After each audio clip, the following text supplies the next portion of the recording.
Hey, what's going on, guys? I'm going to do a tribute video to Steve Biko. Okay, Steve Biko was the leader of the Black Consciousness movement in South Africa, and even though he was against organized religion, there was a lot of people who were close to him that said that he had strong religious convictions and had deep faith in Jesus.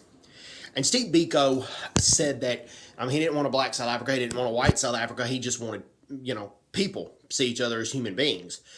And he was imprisoned, and when he was being transferred from one prison to the other, he was basically murdered during that time.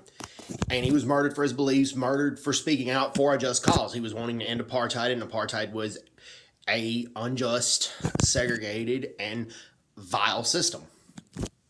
But I've listened to some interviews that he's done, and he said he was against guarantees for minority rights.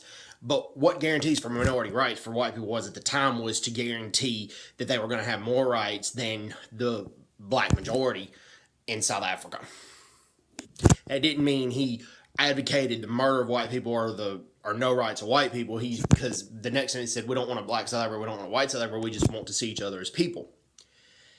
And Steve Biko called black the black South Africans, obviously, but the colors and the Indians as well, because they faced discrimination and apartheid as well. They had more protections than black South Africans did, but they still faced discrimination. So he allowed them to be part of the black consciousness movement as well. And to a certain extent, he allowed whites to do so too, because he welcomed their participation and didn't exclude them. But as far as being oppressed for their skin color during apartheid, that's not something the whites had to deal with. And that's what he meant by the black consciousness movement. But anyway, he was a martyr for just cause, had lots of faith in Jesus, and he was a very selfless person, chose not to hate despite all the hatred that he endured. So God bless Steve Biko, and we need to remember his contributions.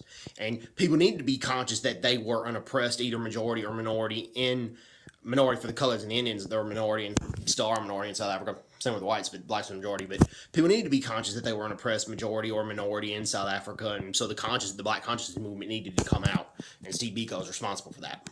So, anyways, hope everyone's doing well. Take care. God bless them. Bye bye.